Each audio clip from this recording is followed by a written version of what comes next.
ลูกสาวผมอะมีคนเดียวแต่เธอมี5 บุคลิก ฮะ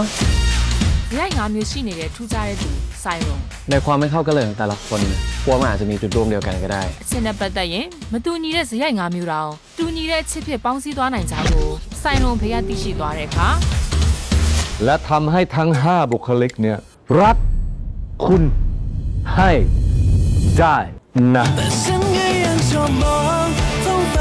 မိန်းကလေးတွေကိုအငှားသိမ်းခဲပေးခဲ့တဲ့လူရှုပ်လူပွေးလေးစမ်းကိုငှားလိုက်ပြီးတဲ့နောက်မှာတော့သူတို့နှစ်ယောက်ကြားရေကြလွဲချော်ရင်းနဲ့အချစ်ဒရမာထိုင်းဇလန်တွေ คุณให้โอกาสผมได้ไหม คุณต้องเลือกว่าคุณรักใครมากที่สุด ဘာဖြစ်ဖြစ်ချစ်မယ်ဒီရုပ်တံဇလန်တွေကိုတော့တနင်္လာနေ့မှာတောက်ကြနေ့ထိညနေ6:30အချိန် Canal Plus Memory Channel မှာစောင့်မျှော်ကြည့်ရှုနိုင်ပါပြီရှင်